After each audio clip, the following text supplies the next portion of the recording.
Ever spent a sleepless night worrying about making a decision? Or not taken a leap because choosing to invest in yourself or stretch beyond what you've done before feels so scary? Ever heard yourself saying, I don't know how, I don't know what to do, what if I make the wrong decision? I get it. Indecision is a hallmark of codependency and perfectionism, and my love, have I got some remedies for you? This is one of my favorite topics, and learning to make powerful decisions, to be deeply decisive, has been so healing in my life. So keep listening, my love. It's gonna be a good one. You're listening to Feminist Wellness, the only podcast that combines functional medicine, life coaching, and feminism to teach smart women how to reclaim their power and restore their health. Here's your host, nurse practitioner, functional medicine expert, herbalist, and life coach, Victoria Albina. Hello, my love. I hope this finds you doing so well. I'm so excited to share that my masterclass, the Feminist Wellness Guide to Overcoming Codependency, starts in just a few days. If you're listening to this episode when it came out on Thursday, April 30th, we start next week, May 4th. Very exciting. And you can still grab a spot in the course. Just hop on over to victoriaalbina.com/masterclass. That's all one word. And yes, I'll put it in the show notes, and fill out the form there to get on my calendar. The course is so amazing, and I made it with the same love and care and devotion with which I make the weekly podcast. So you know it's chock full of amazing science, woo, psychology, thought work, ritual work, and tons of focus on using thought work, of course, to build self-love, self-worth, valuing yourself, and learning how to reparent and to be tender and sweet with your perfect inner children, even, well, maybe especially when they're throwing a little fit, because they need your love and care. You'll get tons of FaceTime with me during the weekly live coaching calls, plus weekly recorded lessons and lots of meditations throughout. There's a monthly group breathwork session, and one of my favorite parts is that collective, that group environment. We're building a sweet family of women who want to change their lives for the better, who want to live with intention, and we'll be supporting each other, making new friends, connecting, supporting, witnessing, celebrating. Oh, it's going to be amazing. I mean, it already is. So, if you've wanted to join us, act now. Don't delay.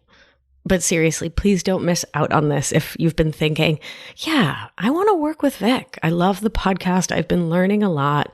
I want more. Well, you can have it. Hop on my interwebs, grab one of those last 2 spots, and off we go. So, my love, speaking of deciding that you're worth taking care of, deciding to invest your time and money on yourself, this week we're talking about decision making. With all the energy swirling in the collective field right now, y'all are telling me that it's so challenging to make decisions, that part of you that's been nervous about decision making has really been coming to the fore during this quarantine. To rest or to do an online workout? What to eat? Whether to answer that phone call from that friend who always catastrophizes and who you know is likely freaking out? Whether to invest time, energy, money in your own health, healing, and transformation right now, knowing that things are uncertain, while also knowing that things are always uncertain. And codependency and perfectionism are huge players here. If you're always trying to keep other people pleased with you, not judging you, liking you, thinking you're doing things perfectly and that you're constantly achieving and succeeding, then making decisions that feel risky can feel really scary, sometimes too scary to bear, which can lead to classically codependent black and white thinking, can lead you to not see the growth opportunity or the possible outcomes of investing in yourself, just the worry, fear, and possible failure, where failure is a bad thing, which we know it's not, but does your brain? I want to tell you about my client, Julia. Julia grew up with a codependent mother who always put the family's needs ahead of her own and said things like, "I've suffered so much for you children, and I've sacrificed my career, my life to keep this family happy." She kept the house spotless instead of taking care of herself. She made the most gorgeous lunches for everyone else, but often skipped breakfast because she was too busy in the morning, making sure everyone else was happy, which meant she crashed out exhausted by lunchtime. Julia said that she herself was, and I do quote, "the most indecisive person ever," particularly when it came to taking care of herself. She was unsure of her professional goals, her driving why, because she heard so many competing stories in her head about who she should be and what she should do with her life. She wanted to be a writer, and she was really good at it. But she took a job in finance because she wanted to make her mother proud. She said, "My mom always said things like, 'I've sacrificed my whole life for you, and I feel like I should sacrifice for her. I just want to make her happy.'"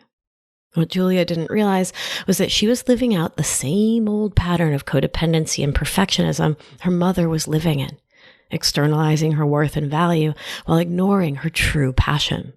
This played out in Julia's life by it taking forever for her to get dressed. Do I wear the pants? Do I wear the skirt? Oh, that dress. It took Julia forever to pick a lunch, to paint her house. All of this because her head was swimming with worry she didn't even realize. Worry about failing, not being perfect, making someone else unhappy with her, displeased if she made the wrong choice. And what was underneath all of that was this fear that she would be disappointed in herself. And it was exhausting for her. And she was constantly anxious because she was walking on eggshells with herself, spinning in confusion, second-guessing herself, doubting herself. She also stayed in indecision from a place of fear and almost chose not to work with me because the investment was scary. And I'm so glad she chose herself and took the leap in the end. My love, we have trouble making decisions when we don't honor ourselves, when we don't have our own backs, and we fear that we'll be mean to ourselves, like Julia was, about a decision we've made in the past. Humans socialized as women are taught to doubt ourselves, to not prioritize our needs, to put family first, that asking for or even knowing what you want and need makes you selfish, which is posited as a very bad thing. And what I've learned over decades of doing this work is that so many women have so deeply lost touch with our own desires and wants.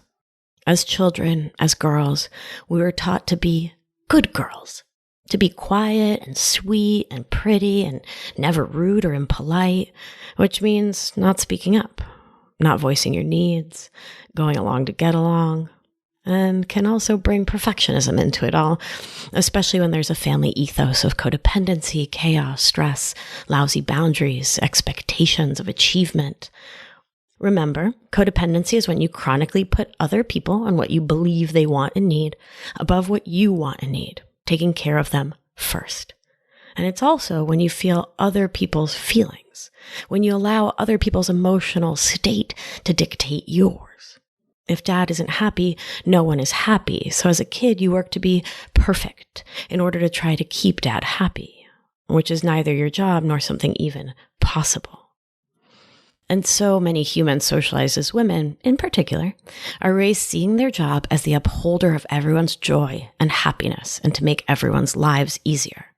Alternately, the flip side of that could be that in a household where a parent or caregiver is engaging in activities the family doesn't approve of or society doesn't approve of, such as drinking more alcohol than folks would like, using substances, any other addictive behaviors, buffering, sometimes one of the children can choose to become the scapegoat. And when I say choose, this is a child mind choosing, right? Like this is a survival strategy. This is a beautiful gift from your inner child, right? No blame, shame, guilt, BS here. Just saying. That child can take on that scapegoat personality and can, in a way, work to be seen as the problem because that feels safer than having their parent be seen as the problem. Whichever way this cuts, it sure can make making adult decisions very challenging. Sexism and codependency work hand in glove, my darling. Capitalism and consumerism tell us, as women, what we are supposed to want and need. That's really challenging to sort out. Do you want to be thin and pretty? Those words are like in the ultimate air quotes, because what does that even mean? Do you want to eat and move and work out and be a certain way? Or is that a lesson you've internalized because it was told to you so many times? Interesting to pause and think about. I also think of the push for productivity and achievement that comes from capitalism. That forward motion, rugged individualism, that thinking of ourselves and independence versus collective growth, community focus, a focus on connection and interdependence. All of this can make it feel like you have to go it alone while also taking care of everyone else and prioritizing them. So where's the room to make decisions for you and to prioritize your own needs? Interesting. So my darlings, you are not surprised that we're just a few minutes in, and I will say, nerd alert. I actually crack me up. So my love, you, yes you, have a prefrontal cortex, a neocortex, and that's an amazing thing. It's the part of your brain that drives your executive function, reading, writing, arithmetic, driving a car, the evolved human functions. And one of the most important higher brain functions is being able to think about your thinking, meta-thinking, being your watcher, which we talked about a lot together here, my love. And of course, that part of your brain also makes decisions. You can look to your future and decide what you're going to do. And you can get present in the now and can make choices for your future self and your present self. And that is remarkable. Your lizard brain, that ancient part of your thinking machine, can only worry. That's its job, thank you very much, to look for danger constantly so you don't die. Which is very polite of it if you think about it. I'm very glad to have that part. But that worry part can keep you from moving forward unless you step in to practice making decisions for your own future from your prefrontal cortex, which can mean putting aside the perfectionism and the codependency long enough to tap into your intuition, your gut knowing, to be able to say, I'm going to do this for me because I'm worth it. Even though it's scary to make the investment, even though it's scary to take the leap, even though other people may not like it. And that's when we evolve as humans, when we tap into our highest potential. Oh, that is such a beautiful thing.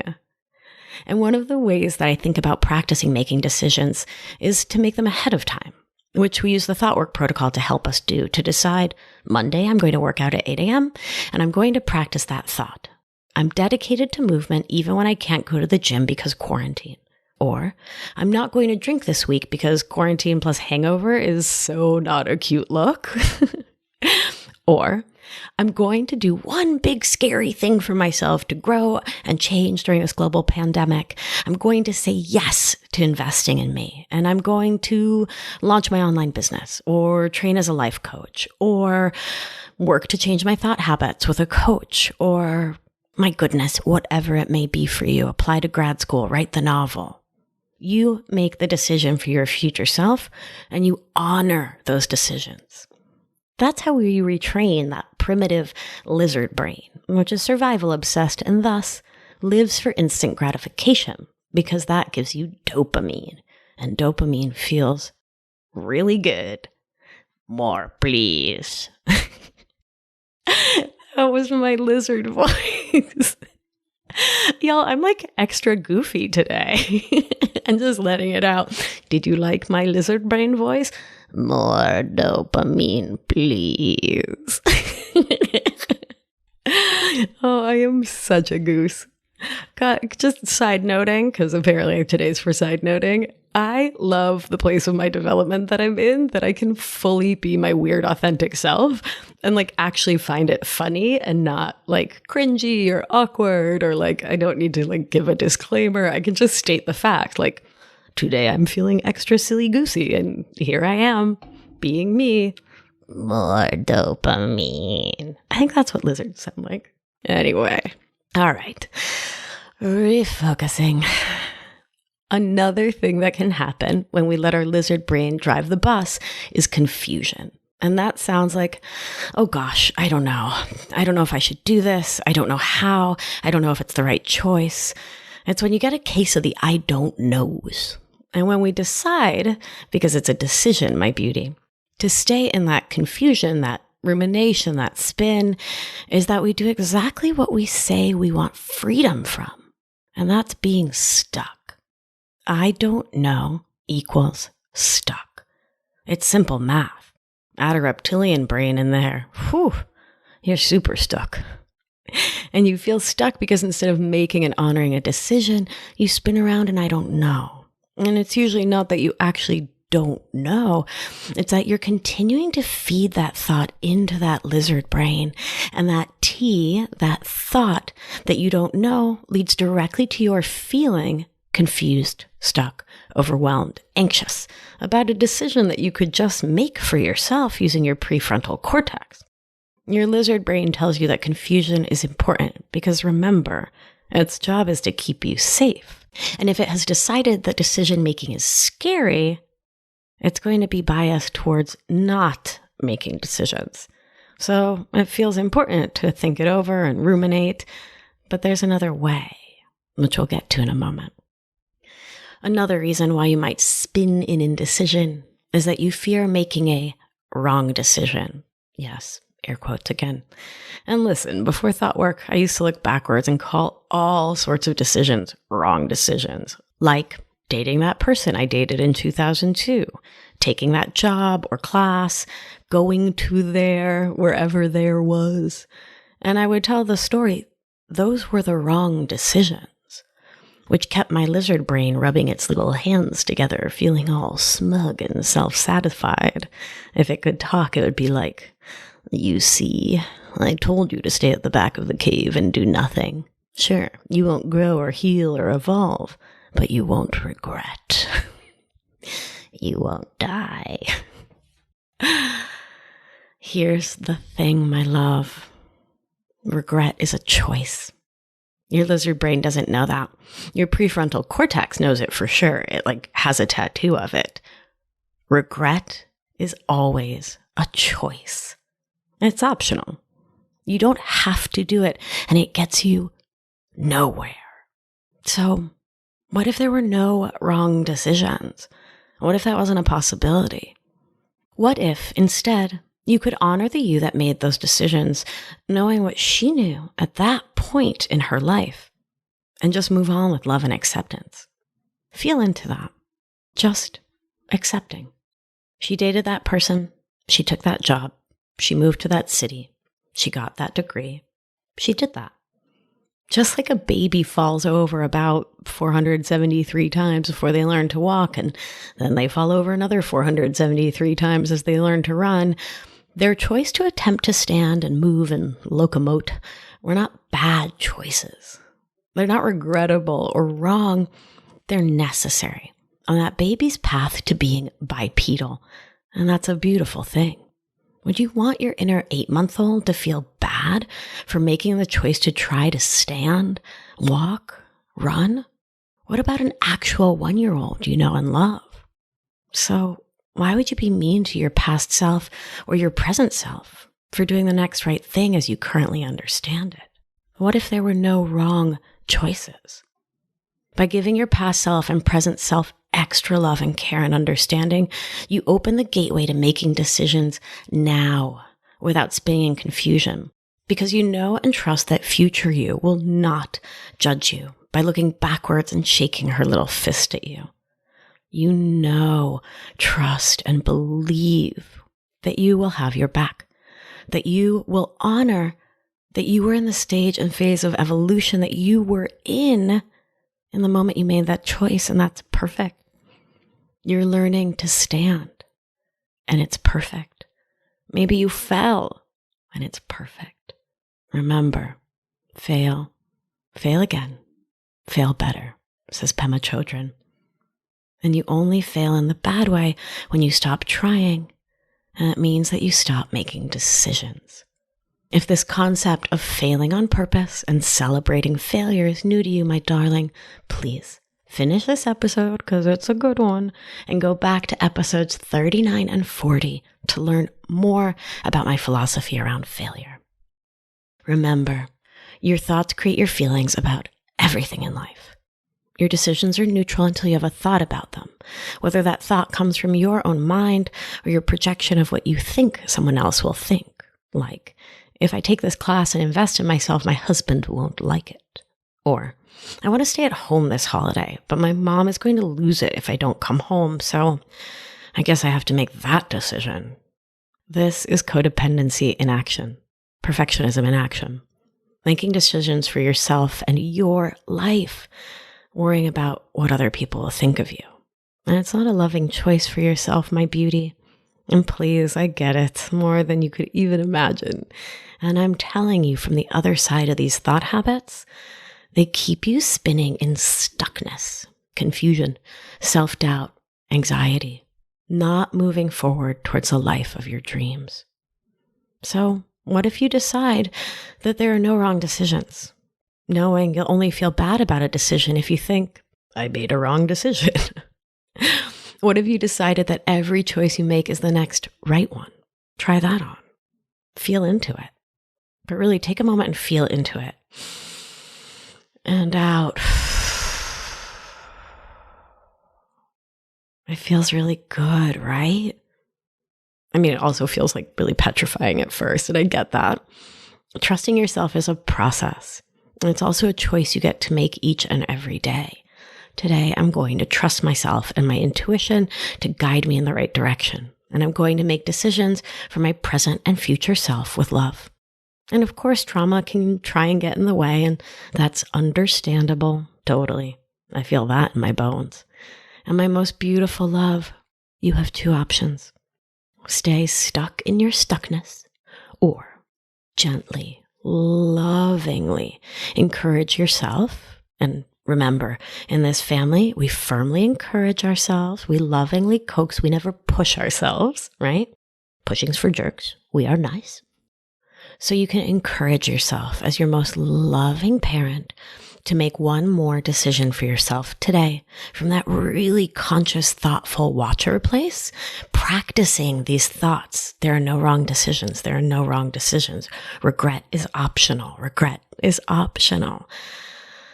And decide that you won't tell that story on yourself. Decide you're going to have your own back no matter what. That you'll honor yourself. Stand, fall, walk, fall, run, fall, repeat. So, you know I'm a practical little nurse and life coach, so I want to pause to share some super practical reasons why I want you to get really comfortable with the discomfort of making decisions for your present and future self on the daily. 1, efficiency. I love efficiency. A lot of nurses listen to the show. Hey, nurses.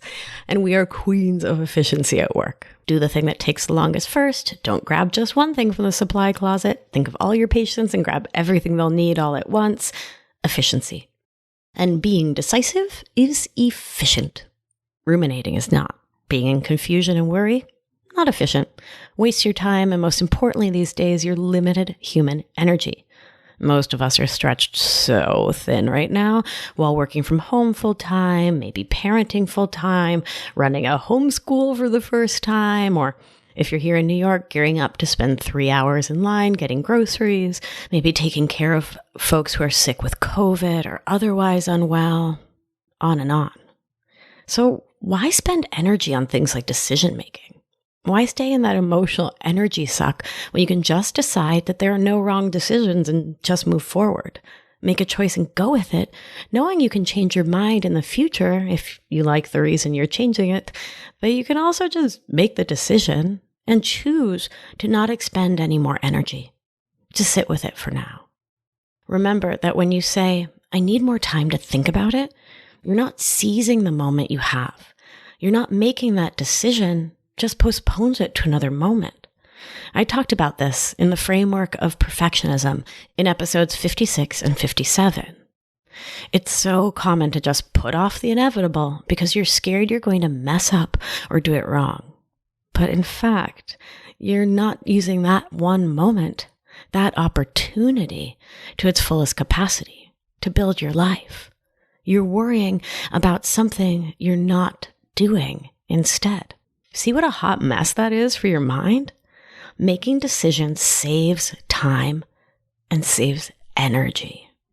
Number 2, as I said in episodes 43 and 44, all about worrying, sometimes your feeling is also your verb, your action. That is, when you're worrying about making a decision, you're not taking action. You're not moving your life forward. And that indecision is your action and your feeling. And the result is not building an intentional life. Saying you're confused or you don't know means you're not taking action. And that inaction will live in your psyche and your body, taking up space until you take action, until you complete that cycle. And so the logical thing to do, and I think many of us do this, is to buffer. Because the stress, anxiety, tension of not making a decision is exhausting and brings up so many of our codependent and perfectionist thought patterns. And when you put it off, it doubles them. It's like a little gray, rainy cloud hanging over your head. So maybe you eat or drink or exercise or make endless pro-con lists or gather more information. Reread the website you've read 10 times, contemplate the benefits over and over, anything to distract you, or to make you think for a moment that you're doing something to actively inch your way towards a decision, when in fact, you're continuing to postpone it, my beautiful love. It's only checking in with your intuition, with your gut feeling, and then taking action, making that decision that can free you from this bind. So, 1 was to be efficient with your time and energy. 2 is to be lovingly decisive and to not invite that gray cloud to rain all over your parade, and to take courageous action, episode 38, to move your life forward with intention. And so 3 is to continue to evolve and grow and to create trust and confidence. To know for yourself that you are a person you can trust to make decisions. And I get that's scary, but not doing it doesn't make it any less scary. Showing yourself that you're a person that makes bold, brave decisions is how you come to see yourself in a different light. Thinking it over and over doesn't. That's just science, babe. It never has and it never will. And when you make a decision, you expand your worldview, your vision. You do the thing and you either learn, I want to do that more, or, oh wow, I so don't want to do that again. Either way, you learn, you grow, and most importantly, you get out of confusion, out of that spin.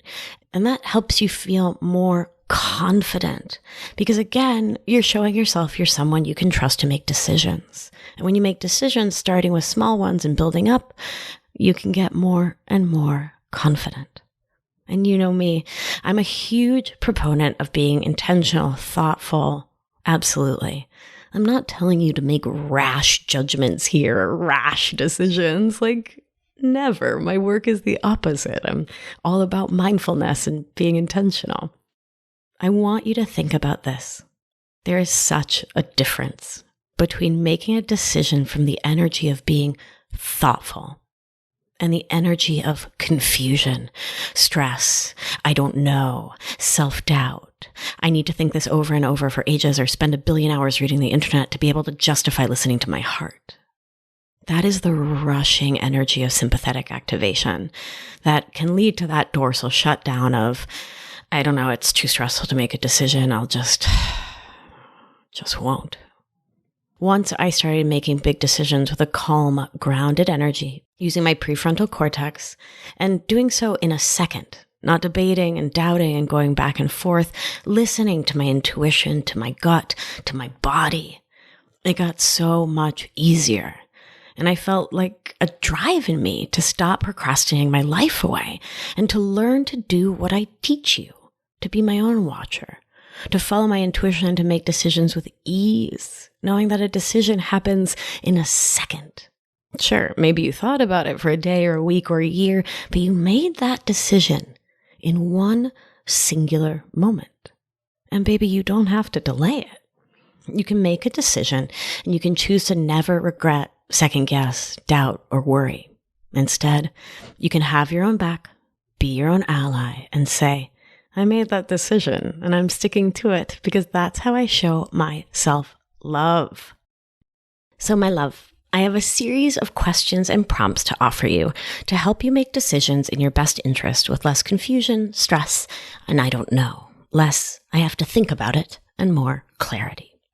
So, number 1, what if you brought beginner's mind to this? Saw it as a brand new question. Often, we bring our past experiences to bear on making a decision in this moment without fully investigating the new option. It's like you're wearing clouded glasses with a bunch of finger-stained schmutz on them. You just can't see the new option for what it truly is. It's all fogged and distorted. So, you get to clean your mental glasses and realize that you're a new human today, in this moment. You've never lived this day before. This is beginner's mind. And yes, I'll do a whole show about it because it's a really important concept. But quickly, it means coming to every moment and decision like it's a totally brand new thing. Maybe you said no to grad school because you were scared 10 years ago. That's not a reason to say no today. Maybe investing in yourself for your health, your wellness, your growth feels scary because you've never done it before. But that doesn't mean you can't say yes today. Yes to change and growth. When I'm talking with clients, I often hear, but I've been doing it this way for so long. And that stands in as a reason not to change. But that's the reason you didn't change in the past. It doesn't mean you can't take the leap and make the change you need to live an intentional life today by changing that thought. 2, consider remarkable possibilities. I love this one. So often we're scared to make a decision because we're scared it won't turn out as we hoped. Pause and consider both options, leading to amazing, phenomenal outcomes you may not even have ever contemplated. So let's say you want to make a decision about your relationship. And you decide, for now, I'm going to stay with this person. And in that process, you learn about your capacity to show up with unconditional love, to put down your owner's manual for someone else, which we talked all about in episode 20. And you practice setting boundaries, and your life is phenomenal. Or you decide to leave your relationship, and you explore the process, and you learn about yourself, and you practice setting boundaries, and your life is phenomenal.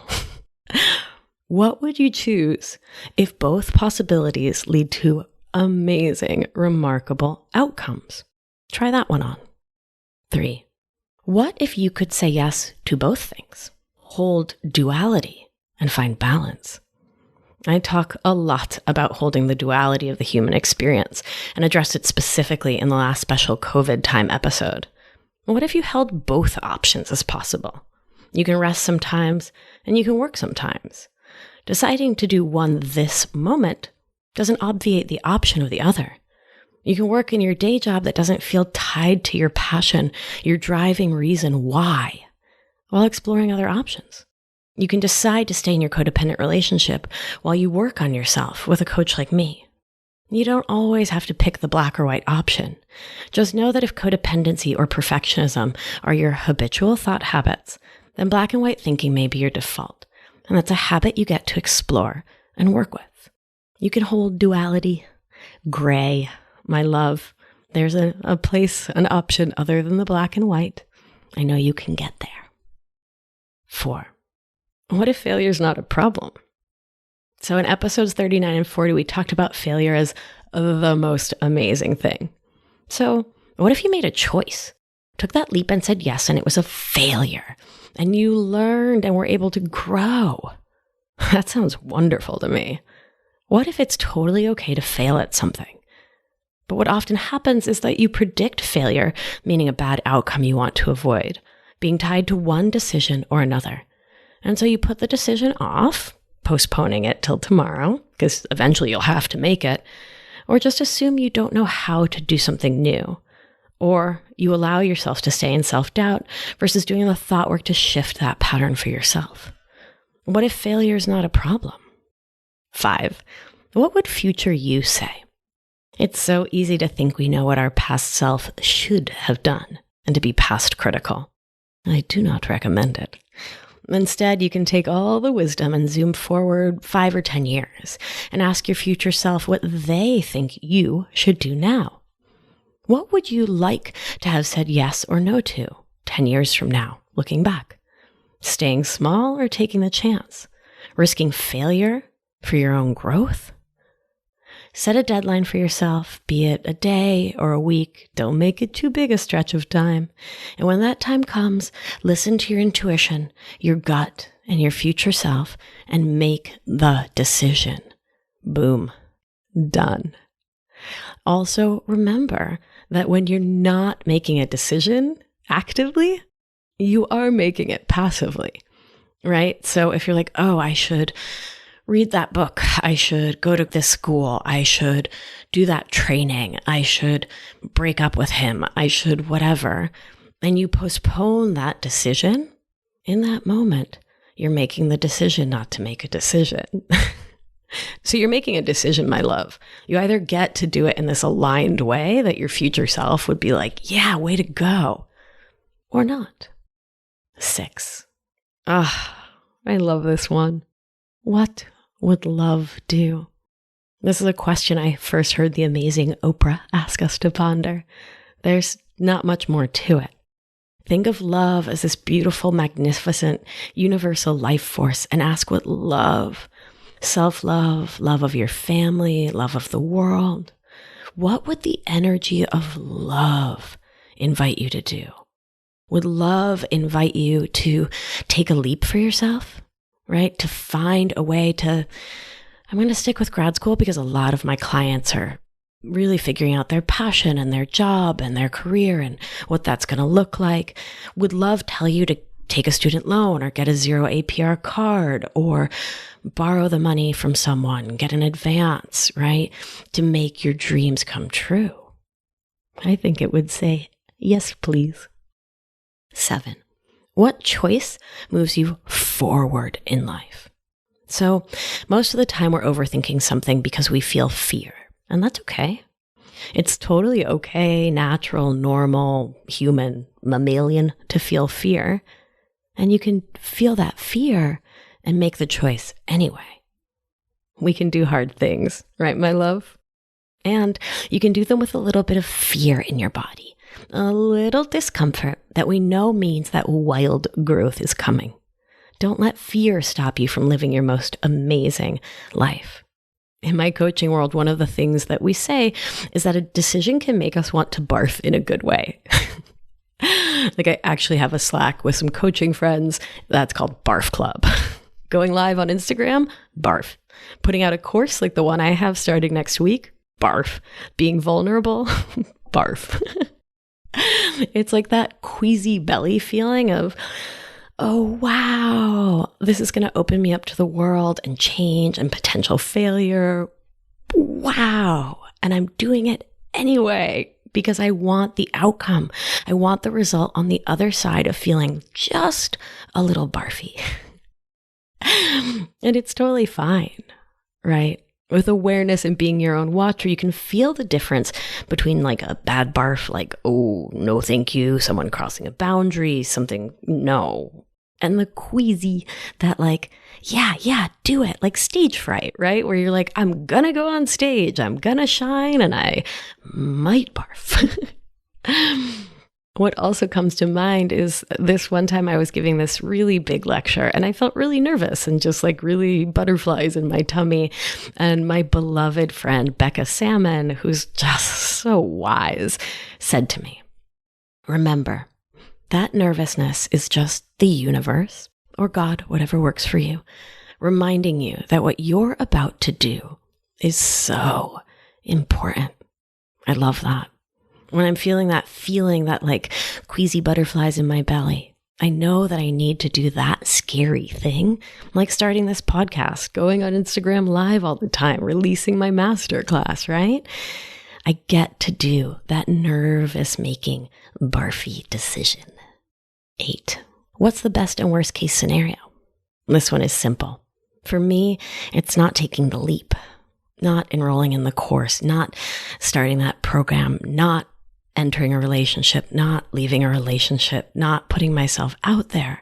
This is the worst case scenario and means I'm saying no to the best case scenario, in which I say yes to an opportunity that gives me the queasies and the potential to fail and learn and grow. And doing all of that, that's the dream, my darling. And I want to say this clearly. This process can be so uncomfortable. It can bring up stress, past trauma, past worry. For me, in my life, what's more uncomfortable is not learning how to be decisive on my own behalf. It was so much more uncomfortable to not make decisions, to take the leap, to stay stuck and small and spinning and ruminating, living a life that didn't bring me joy or peace just because being decisive is scary. I don't want that for you, my tender sweet potato. Not at all. This will feel scary, and that's perfect. Feel it all, and then make the decision anyway, and move your life forward with confidence, efficiency, bravery, thoughtfulness, and self-love.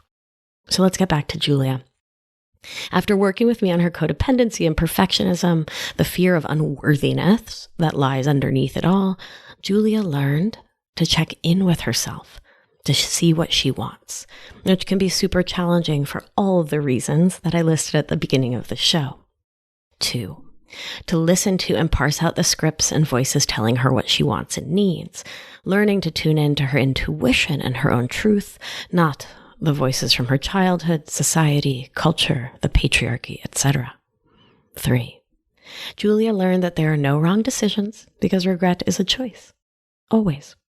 Now, Julia describes herself as a decisive person, which is so amazing to bear witness to. Her life feels so much simpler, and she has so much more confidence and joy because she's not spending her energy doubting herself.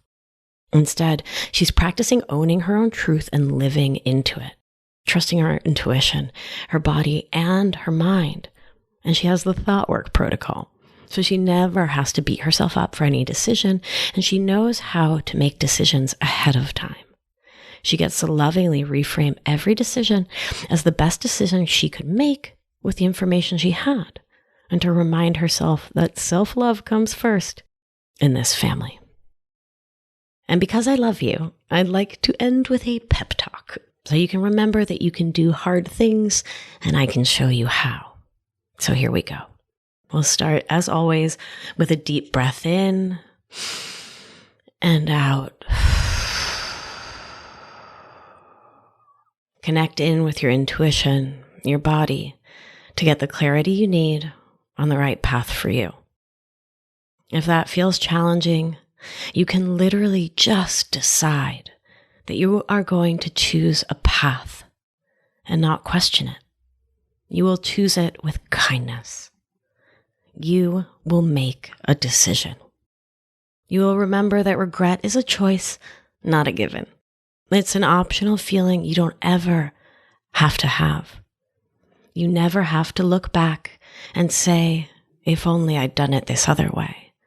Because you know that everything happens to get you to exactly where you are today, and where you are is perfect, no matter how it feels, because it is the present moment that you currently have. And in this moment, you get to choose tomorrow. Remember, there are no wrong decisions, no wrong choices. There's just the choices you don't actively make. So instead, make a decision. Have your own back. Own your choices from an empowered place and pause to breathe when those gremlins of shame, doubt, self-criticism, and questioning show up in your mind. Know that you are doing what you currently believe is right for you, and praise and love and care for yourself for doing exactly that. No matter what anyone else thinks of your decision, your life is yours to live, not theirs. They are so welcome to their own thoughts and feelings about your choices, and you are welcome to stay in yours. Honor your healthy, loving adult relationship with you more than any other relationship. You break through codependency and perfectionism when you do this, each and every time. And when you value yourself, your life, your needs and desires, your growth first, when you attend to your thoughts and feelings first, instead of wanting, wishing, or waiting for someone, anyone else to do it for you, you are evolving, you are growing, you are changing, you are becoming. And through it all, you get to learn to be decisive, to decide to feel empowered, strong, capable, to know that you know what you need, and to decide that you're gonna get it. No matter what it takes, no matter what you need to do, you will take courageous action again and again for your own life because you are worth it, and no one else can do it for you. This is the path to building powerful self-trust. When you trust yourself in your heart, you are confident in the world. Make your decision with one goal only: to have your own back, always and forever, all the way through, no matter what. Deep breath in and out.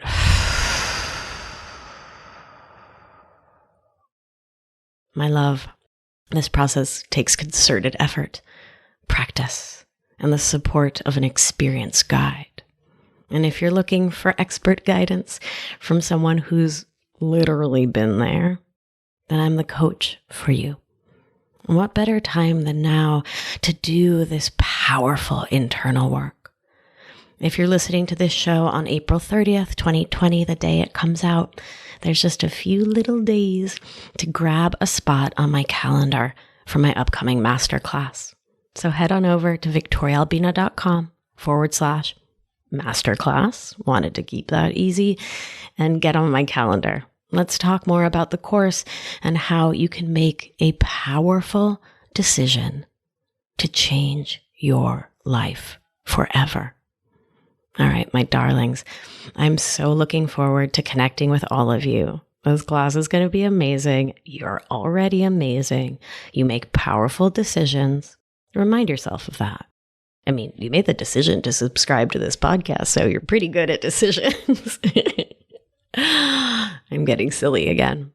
All right, my sweet one, I will let you go have a beautiful, whatever time of day it is.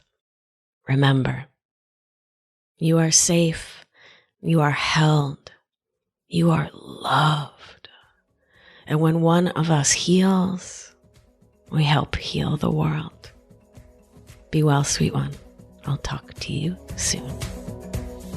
If you've been enjoying the show and learning a ton, it's time to apply it with my expert guidance so you can live life with intention without the anxiety, overwhelm, and resentment, so you can get unstuck. You're not going to want to miss the opportunity to join my exclusive, intimate group coaching program. So head on over to victoriaalbina.com/masterclass to grab your seat now. See you there. It's going to be a good one.